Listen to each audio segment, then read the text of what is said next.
All right, so we want to play a game. Yes. We'll play I this love game. games. Oh, okay. We'll play this game with everyone that comes in. It's called Shit We've Heard from the Internet. So in this segment, oh yes, no, it's messy. So in this segment, I should just get up and walk out Yep, it's TMZ Verified, the podcast. I'm Wild. I'm Steph. And I'm Natasha Graziano. And today we are here with motivational speaker, scripter, Manifester. influencer, Natasha Graziano is here, y'all. Hello. Thank you so much for having me. I'm so excited to be here. When I think of you, I think of ultimate manifester, scripter. Like you really did it for yourself all through motivation, all of that stuff. I normally like to start from the beginning of like how you got your start because I always like to know like the background. How did you get into like your field? So it's a bit of a crazy journey. I mean, it wasn't just like a sudden thing. It was like a growth. So what happened was I went through a really dark time in my life. I was suicidal. I was at my worst point. I was at a point where I didn't know how I was going to get out. I thought it was the end for me. I was a single mom and I was looking at my son one day. I was unwell. I still was overcoming an illness. Yeah. I was overcoming a drug addiction. And I was like, shit, why am I this person? What has happened to me? I'm such a disappointment to my son. All I want to be is a role model to him and somebody else in the world.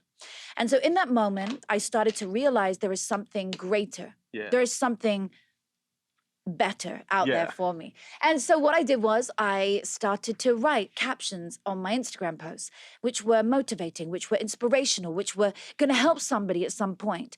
I didn't know that would eventually turn into a book, but that was where it began for me. And I remember this pinnacle moment, and you wanted to go back into like how it began. So I was standing in front of a mirror, and suddenly I heard the voice of Mr. Denzel Washington. Not Denzel. Yeah. What did he say? He was in my ear on a YouTube video. And I was like, oh my goodness. And he was like preaching that life over me. And I just soaked it up and I started believing. I was like, this is possible. I can get out of here. Right. I can change my life. And then the next voice I heard was my own saying, you're going to be a motivational speaker. And I was like, me? A motivational speaker? Like makeup pouring down my face. I'm unwell at the time. I'm thinking, how? Where were you at that point though?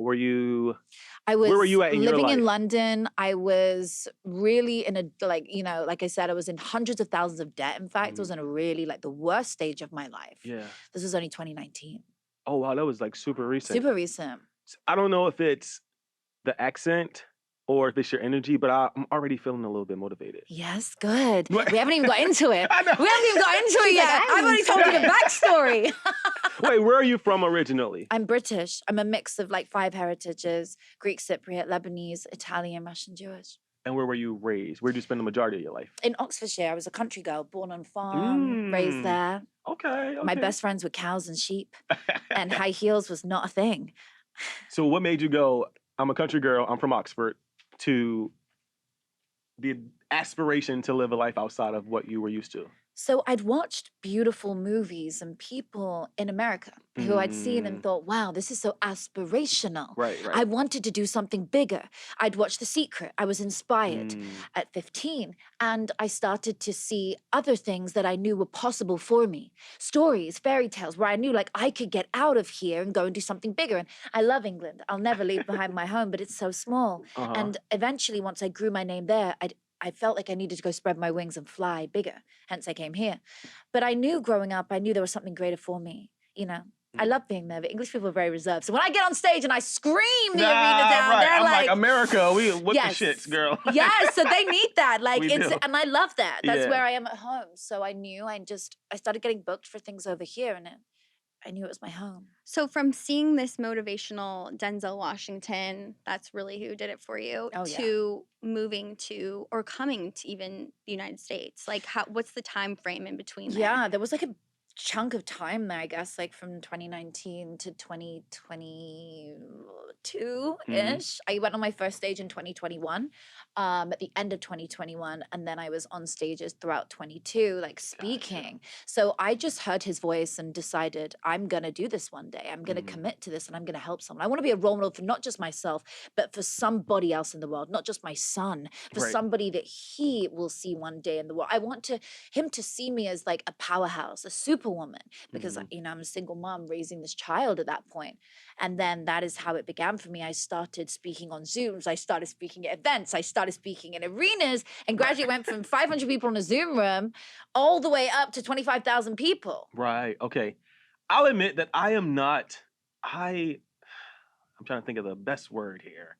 I'm not a huge fan of like motivational speakers on social media. Like it's something about people yelling at me through a like camera that I'm like, shut up. Why are you yelling at 7 a.m. in the morning? Like, but how do you navigate that though as someone who's in that space? Because you are like really popular on social media. But of course, a lot of people consider social media a distraction. So they don't even come to social media for like that type of content. How do you navigate the naysayers or the people that are like, not trying to hear that? Such a great question. So, first of all, because I'm a female in a male dominated industry, it's not saturated. So, we need more women doing that. Second of all, when I was younger, I always wanted to have a man's voice. I know it sounds crazy, but I wanted to have a voice like them Yeah. because they can project so far, they can be a certain way. And then suddenly I realized, no, I'm the first place to myself.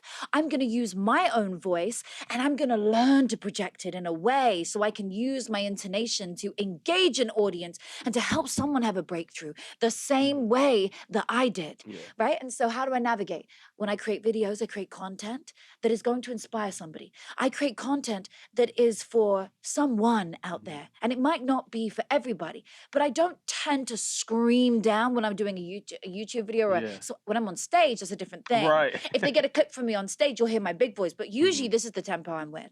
And I'm speaking to your soul, and I want to wake you up at 7 a.m. I want to pierce your soul because you know what? It's annoying, so it's going to stick in your head. You're right. So then it's going to come back again. It's going to be even more annoying. You're going to be like, oh, I have to buy this. Right. Whatever this is, help me more. I get it. Okay. It's almost like you're talking to your old self in that old Love that. way, right? You're almost talking to yourself at that point where you hadn't had this breakthrough, haven't had that. What were you doing at the time when you found this new way of living? So I was fashion influencing. You know, I was trying to make money in that way. I'll tell you exactly what happened. I was literally like, how am I going to make any money in my bank account? I'm in hundreds of thousands of debt. And that's really overwhelming if you think about it. Like, how are you going to get out of that? If anyone's ever been in debt listening to this, it's really an uncomfortable place to be in. So like, how am I going to get out of this? Well, you know what I can do is something I've always had and always been good at, which is social media. Let me go on and take a picture in an outfit. Oh no, I don't have any outfits. What can I do? So I go to a charity store. And I remember taking my son in his stroller into this store. Wait. And I put him down. A charity store, is that like a thrift store? Thrift. Okay. Hello, America. Like, yes, a yeah, thrift hello, store. Gotcha. America. Sorry. So funny. So I'm like, okay, put him on the floor. And I'm like, play with the toys. Yeah. And I'm going to put the outfits on. And I found some which had tags on, which means they were like recent and unused. Unworn, yeah. Perfect. But where I was, it was great. It was probably like recent collections, which would help. So I went in the street. I told the charity ladies, the thrift store ladies, what I was doing. They watched my son for like 2 minutes. I run out. Hey, could someone just take a picture of me? Boom, I pose. And I get in position and they would take a picture of me and I would post it on social media and tag the brand. And when I tagged the brand then said, well, not every time, but the first one said to me, and I remember this very clearly, and they sent me a DM and said, Natasha, we love your pictures and we'd love to send you some more and pay you for it. And I was like, yes. And that first $150 I turned into the emperor I have today. I have a question. So I am pretty into like manifestation and like all that stuff, but I would say, I mean, my level is like not even close to yours. When it comes to manifestation, is it a part of like action plus believing that you're going to do it, in terms of like you got the clothes from the thrift store, you went outside, you made the action to like be a fashion influencer, then the brand reaches out? Do you think it was more of like manifesting it or doing the actions or both together? Like, how powerful is that? 100% both together. Okay. Okay, so if you think We were of the just word, talking about this. oh really? When you think of the Yes. word attraction, the last part is action.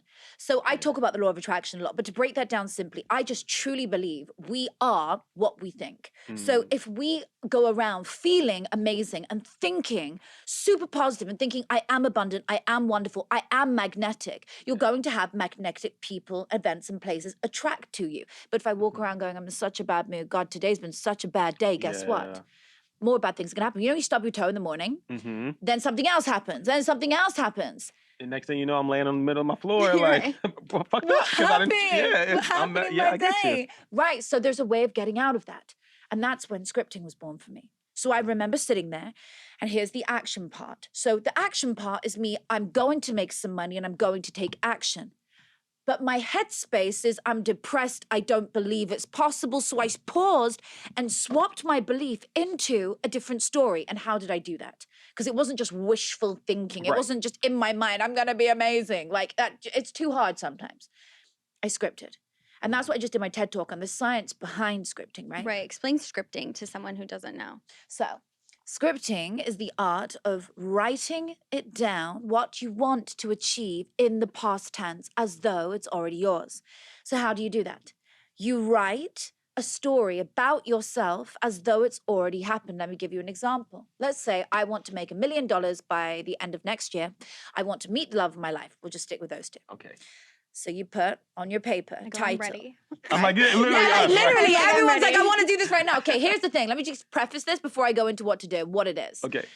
Life is a movie. You choose your character and you write your script. Oh, you're perfect for this. Okay? Yes. So you choose your character. So I Yes. was like, title, The New Life of Natasha Graziano at the time, now Graziano. Okay. Underneath that, my script. So I started writing. Natasha got out of the debt. She started to make money.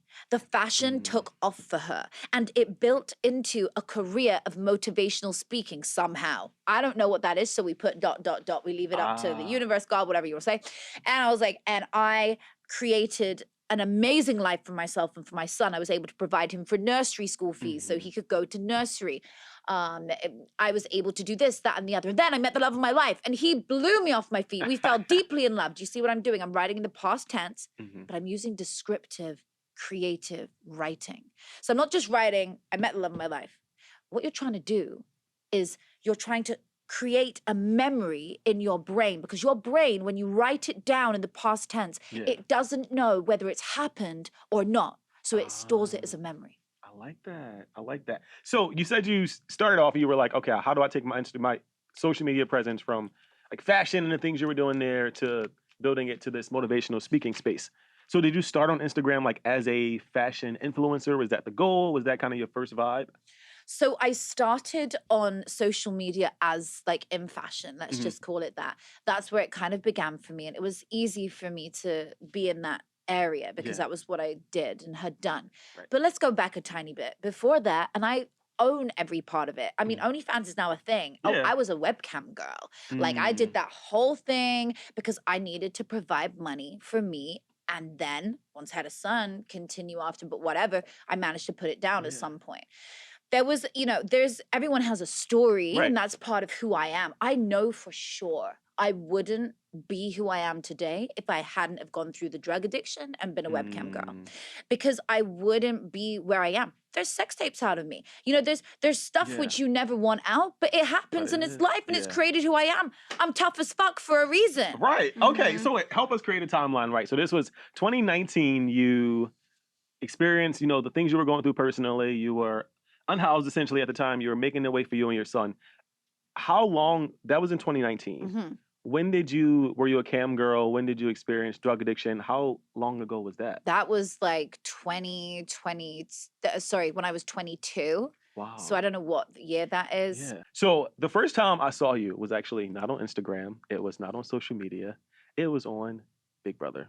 Oh my God, yeah. I'm like a hardcore Big Brother fan. Oh my God, I was on the one with Pamela Anderson. Did you see it? Yeah, the rollback season of Big Brother, if you guys haven't seen it. Oh my God. And you got eliminated, was like the first or second episode? Babe. I literally was like right out of there. I was just like, it's so like played in a way, isn't it? Like a lot of it's like, you know where you're going, you know what you're doing. It's television. As fans, what's a high and what's a low of being on the Big Brother house? Or God, this is like 12 years it was so long ago. ago. 12 years ago. So I loved being around like Pamela Anderson and having a date with her in a sauna. That was really cool. Definitely loved that. And a low would be like just knowing you're genuinely being watched by, feels like the whole world. Like all this the time, is all too. cameras everywhere, but you don't see the cameras. So it's kind of like an invasion of your space, but you sign up for it. So it's like, oh, I didn't quite realize what it would be like. So yeah, it was crazy. 12 years ago, boy, I was a different person then. Also, that's another thing, I've gone through like changes. We're never the same person that we are even yesterday, Hopefully. let alone 12 years, exactly you 12 wanna years change. ago. And our skin literally sheds every 12 years. It sheds fully. So who I was then, I don't even know her. You know what I mean? She was a different girl. Would a younger Natasha look at Natasha at this age and say, I'm proud of her? God, Natasha at that age would look up and be like, holy shit, are you even the same like, you person? did it, girl, right? Yeah, like, what happened? When did we change? Like, but I'll tell you what happened. The illness happened. There is no way I would have changed. That's why it had to happen to me. Like, I used to go, why did I get an illness? Like, why me? Why was I the one who had to go through that trauma? Why did I have autoimmune? Why did that have to happen to me? I kept doing that, right? Yeah. And then I got suicidal because of it. But then I realized why. Because I needed to shatter my ego. I needed to break down every piece of me so that I would never be that little girl that I was before. I needed to get rid of her. She wasn't going to help the world like Natasha Graziano does. Natasha Graziano genuinely wakes up and helps the world. Yeah. She's a character. She wears what the fuck she wants. She's unapologetic as fuck because she gives other people permission to be unapologetic about their life too. Period. The medical complication that you went through, was that after the birth of your son? Yes, right so after. How do you manage that as a now single mother? You're out on your own. You're trying to essentially build a life for y'all, but you also have these things you're dealing with. I mean, so it got better. And then it just lingered. So it was like, while I was first with it, my husband at the time was amazing and he helped me and was like nursing me. Yeah. But then when I was on my own, it was when like shit really hit the fan. It was like, oh my God, I have to deal with this. There's like the physical side and then the mental illness side of it. There's like so much that went with it. And it was really tough trying to navigate because all you want to do is stay alive. Yeah. I was in hospital, so because when you're in that state, so I hadn't also just like help someone understand what does she have. I know someone's like sitting there going, what does she have? I had an autoimmune disease called a hyperactive thyroid, overactive thyroid, however you want to phrase it, hypothyroidism. But I had it on a really bad scale. So I was on heart medication and other drugs to control it. And it was really tough what I was going through. I think that was the darkest point of my life entirely. There has been, when I said it was the darkest point, is when that, I listened to that speech. There was nothing else that has been as dark as that. That was where I really thought because I'd lost me, right? I'd lost my full sparkle. You see me today at full sparkle. I see you at full sparkle. I see you at full sparkle. Your beautiful eyes. Oh my gosh, thank you. And we're sparkling. Yeah. But when you don't have your full sparkle, you feel diminished. It's like when you have the flu, but imagine you have the flu 365 days a year. So that was a point when I was like, get me out of here. And navigating, I guess I had to start writing a story about myself. And I did. I wrote a story every day. And that's where like the scripting came in. Yeah. But I didn't know what it was at the time. I was just doing it. I was just like, I've always written and I've always journaled. So here's what happened. I was journaling and writing, but I was tired of writing about my present scenario. If you sit and write about your present scenario and it's negative, you will go into a spiral, it's right? Like I'm broke. Yes. I'm poor. Yes. I'm sick. I don't want to focus on that. I want to focus on something different. So for just one split second a day, when I write about my future as though I've already achieved it, I'm being a different character. Yeah. And it doesn't matter whether it's true or not. It's whether you believe it.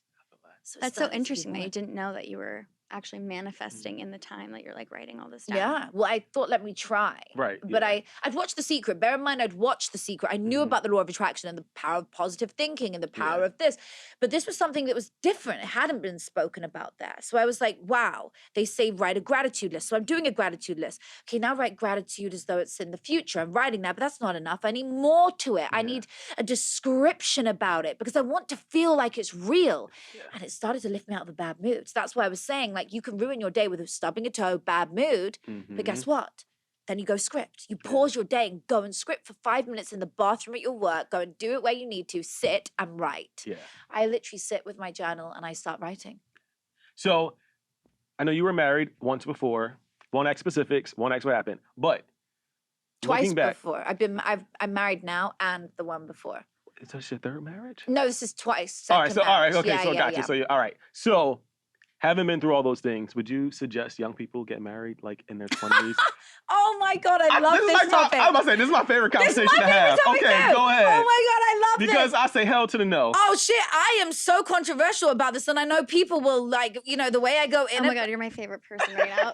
We talk about this all the time. You love this We topic do. too? Yeah, This is we're my like, favorite thing. This thing went viral on social media the other day because I was talking about probably what I'm about to do now and further. Like, and I don't give a. Let me tell you about it. Marriage, do I believe in it?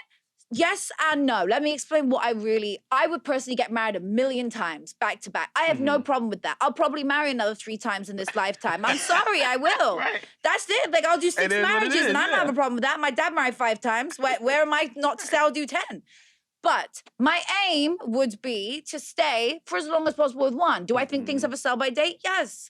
I think after 3 years, if that's your sell-by date with the person, get out. Oh, I love you. Or it could be 5 years, get out. Or it could be 20 for some of you. However, if you have children, and I really preface this, if you have a child and you really, you're not shouting at each other and you're not abusing each other, then you should try and make it work for them as long as possible and go back and make it work again. And if you do it 3 times and you're still not shouting at each other, you're still going at each other all the time, the child is now in a bad situation, that has a sell-by date too.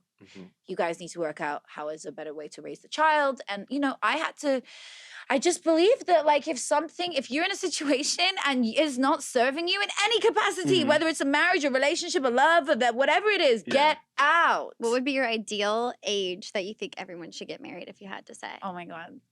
Babes, honestly, I think you should I think we should come out of school and have babies. I Like think 18, 19?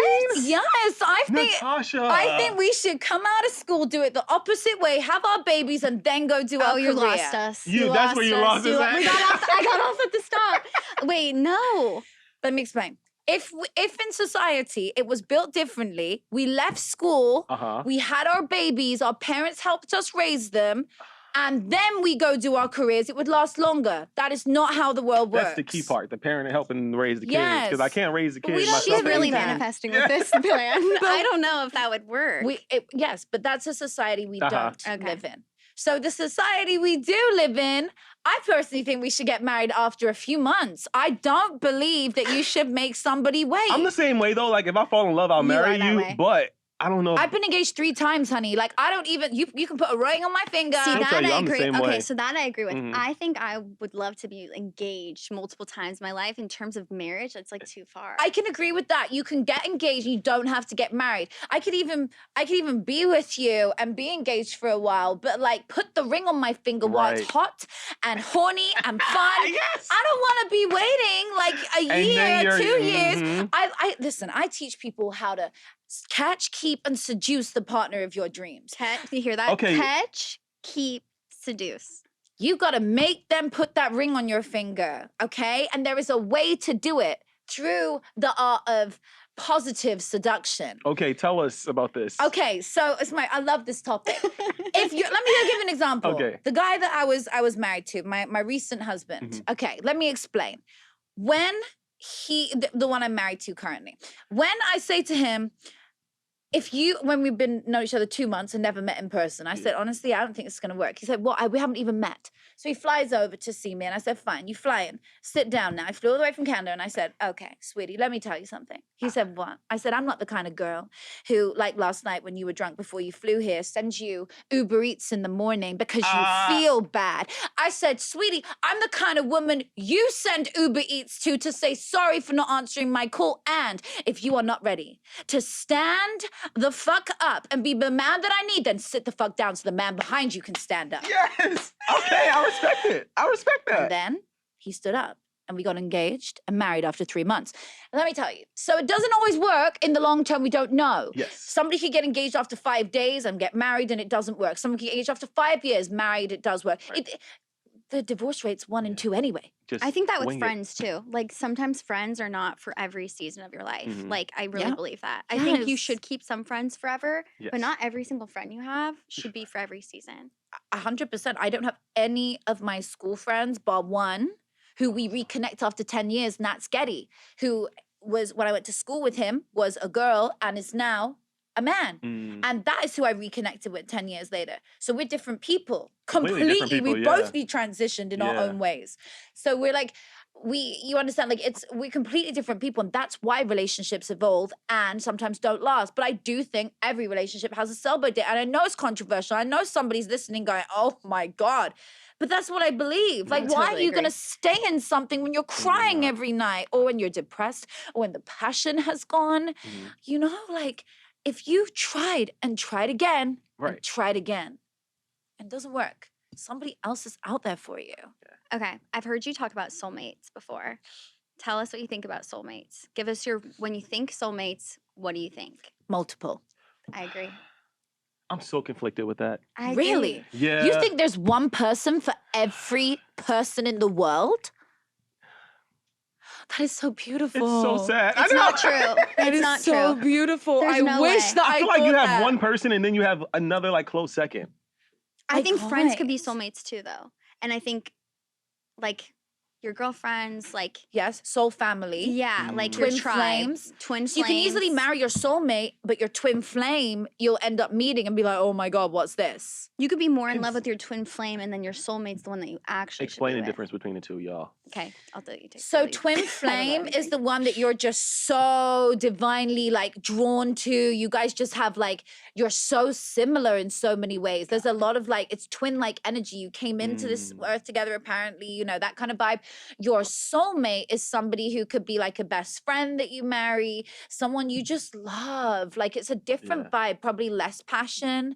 Your soulmate is like someone that you feel you've been in a previous lifetime with. I'm not too much into the woo-woo stuff, Yeah. but that's as far as I go with describing it. Like I can just say, look, this twin flame is probably going to be a younger guy. The soulmate will probably be an older soul. So that could be a young person too for me. But Okay. yeah, what's it to you? To me, your twin flame is the one that it's like horrible with at Yeah. the beginning. It's like super passionate, and then your soulmate is not as exciting, but it is the Yeah. person that you're meant to be with and will help you grow. Yes. the Your twin connection. flame will help you grow. They'll both help you grow, but your twin flame will help you grow in terms of like, this is going to be horrible. Yeah. And then your soulmate's like, this is easy. And like, I'm growing. You got it. You totally got it. That's a really good way. I'm also trying to get into like She manifestation. goes trying to like, get a man. Oh, girl, you should no, come. trying to get into manifest. I'm focused on me. Remind and me myself to and tell I. you afterwards about my scripting study. You should come. It's on Tuesdays. Do you think you scripted the man that you're currently married to? Yes, I scripted every relationship. I scripted without even knowing. I have an amazing tip for Excuse love, me? though. Yeah, I'm like so good at helping people manifest love. I've helped so many people actually get engaged. 3 couples I know have got engaged from my work. 2 have gotten married now. Like 1 I'm going to the wedding of. I'm so excited. She's wow, living in yeah. Wow. Dubai. Okay, so to stem off that conversation, so you've helped people like get married, you've helped people script, you've helped people manifest. Do you have clients, or do you mostly act like an influencer in the sense of like sponsorships and stuff like that, or do you do a mix of both? Like, how does that work? So I have my own ecosystem of people. So I bring them off my social media or off ads, off wherever they see me on stage into my ecosystem where then they can then use the work and apply it and they can learn. So my social media is just the forefront of it. It's just Yeah. the front face of it where I'm an influencer and they know my work. And then when they click the links, they can then learn it for themselves and they can then get involved for free and just be a part of my world. And then take it further. Yes, I have clients as well, many private clients to look after a lot of stars, really cool people. I've made meditations for a variety of different people. Can you list some of the celebs? Yeah, sure. Steve Aoki, Oh, nice. Okay. French Montana. And I just made one for Jamie Foxx. Oh, nice. So when you say ecosystem, are these like, do you offer like Facebook groups or ways for people to like communicate and have these conversations? What does the ecosystem look like? My ecosystem is my scripting society. So basically, people come in to live group coaching sessions with Oh, me nice. every week where I coach on Zoom. And that's the start of the ecosystem. Then I have an app, a private app. So everybody who's in there can get 25 different programs, one for love, one for money, one for health, one for happiness, one for getting your name out there, one for all these different areas. Gotcha. And they watch it and learn how to do it. So it's kind of like a school, if you want. But Oh, yeah, it's really fun. So when they're in my ecosystem, for me, my passion is coaching. So I just coach. So instead of just being on social media and being like, hey, this is how I can help you, it's like, here's how I actually help you. Gotcha. So it's tangible, you know? All right. right, so we want to play a game. Yes. We'll play I this love game. games. Oh, okay. We'll play this game with everyone that comes in. It's called Shit We've Heard from the Internet. Man. Oh yes, no, it's messy. So in this segment, I should just get up and walk out now. No! So look, in this segment, God. we do some digging to find out what people are saying about you on the internet, and we just said let's run through some things we saw. Oh, I love it because I love controversy. Let's go. All right, Natasha Graziano, fake followers. Did you buy your followers? No, so I never bought my followers. I just instructed a third party to grow my following at the beginning. And yeah, I've stopped using that company because I feel like some of it might be fucking inorganic, but like at least some of it's real. Like at least 3/4 of it is like freaking amazing. So like even let's just say I have 20 million followers, and even if 15's real, I'm okay with that. Okay. Like the other 5, like whatever, I didn't do it. So you didn't buy the followers per se, but you hired a company? company? Oh yeah, no. I never bought followers. I just hired a company to say, hey, we're gonna come in and grow it for you, and this is what we're gonna do. And I'm like, okay, here's a load of money, do it. However they do it, they do it. Yeah, and then I'm like, but wait, is it like, I don't know, like, you know, is it good? Like, and then afterwards you're like, okay, maybe I'll just try another one. Also, welcome to social media, y'all. I don't know why people act like that ain't a thing on social media. Totally. It's a thing. It's a thing. There's nothing I want to add to that. Yeah. The main thing is, if I was full of shit once you find me, then it's not worth it. But let's say, however much money I have spent to make sure you get the information that you need, as long as by the time you see me, I am serving you value, it is worth it. So anybody that needs to get their name out there, do whatever you need to do, as long as you are serving them value when they come across you. That is what it's about. Okay, speaking of value, have you ever exaggerated a story heavily to get clicks, to get clients, to get them in your ecosystem? I mean, when I'm passionate, like I can definitely exaggerate, and exaggeration is fine. Okay. I think exaggeration You know is what? Good like, for you. I'm being real about it. I'm so real about it. Like I don't sit there for 1 minute and be like, oh no. I own who I am. Like, yeah, like I talk about stuff and sometimes I'll be like, oh my God, like I sat there and like the sky started to fall down on me and like I felt, you know, I OTT it. Yeah, like I'm over the top. That's who I am. And it's like clearly the sky didn't fall down. But also, again, it's so that you listen. Because when you get inside, I'm going to change your life. That is a good point. That we forget how the internet works in terms of like, if you don't exaggerate it, people are not going to stick around. Clickbait's how the world that's moves. like when people meet you and see you online, they see you because they meet you through your energy. People often say to me, I watched your video once, you annoyed me. I watched you the second time, I loved you. Yeah. And then I became addicted to you and you changed my life. Or I watched you, you kept appearing on my page. And I was like, oh, who is that? Intrigued. And then I, you know, so I hear all the different versions of how they get there, but it worked. And I don't wear the normal basic bitch outfit. I wear what I love as if I was an alien or an astronaut, whatever I want to be that day. Because again, that's who I am as a speaker. Yeah. Tell me another female motivational speaker that dresses as outrageous and owns who she is like that. I that. think it's outrageous though. It's not outrageous. It's not outrageous, babe. This is tame.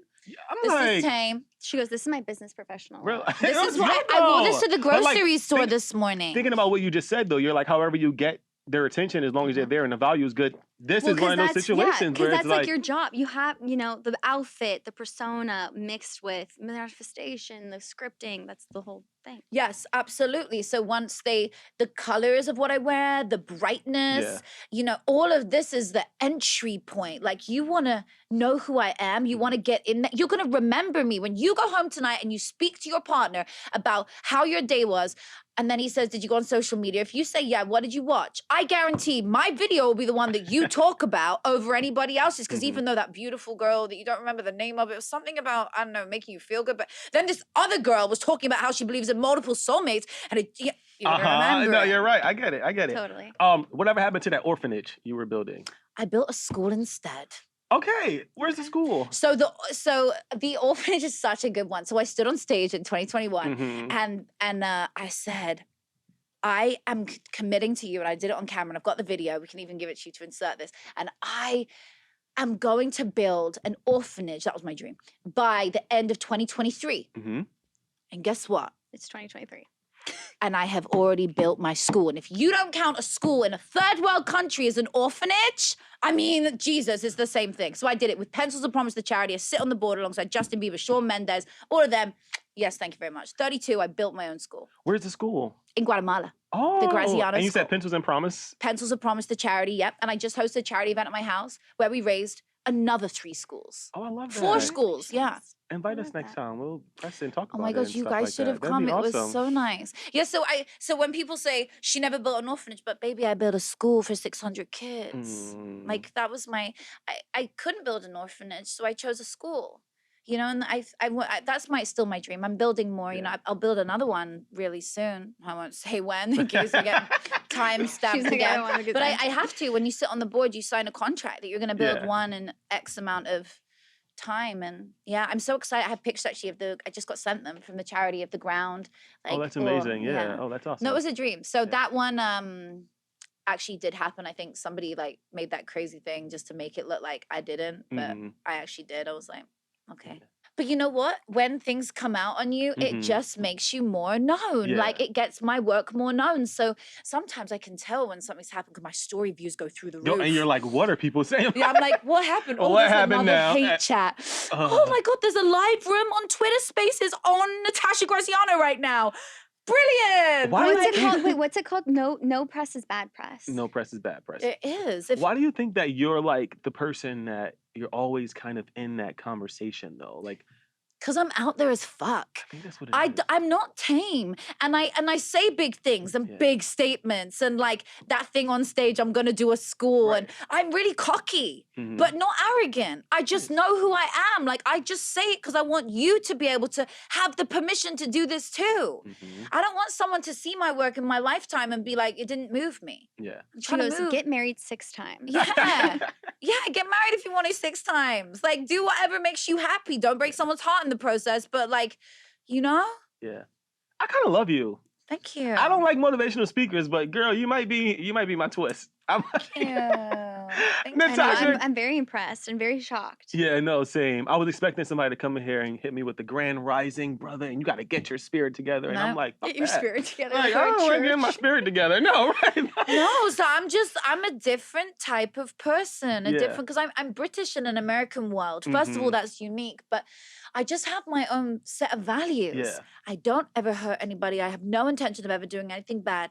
And I want you to feel like you can get out of your shell and don't be boxed. Nobody should be in a box. Like I've been out of my box since the breakthrough. Yeah. But who I was before, you know, I wish I'd met Natasha Graziano then. I wish I'd had someone screaming into my soul, like, you can get out of here, you know? And so it evolved and gradually I built and this is who I became. And I like that. Natasha, tell the people where they can find you. So you can find me everywhere on social media, Instagram, TikTok, YouTube, Natasha Graziano, just my name everywhere. And if you want to know about scripting, I can say where they can go to scripting. Yeah, of course. You can go to www.scriptingsociety.com and then you can come and learn how to script with me and have me coach you and sit up close and personal. Natasha Graziano, y'all. Thanks so much for joining us, Natasha. Thank you. Thank you for having me.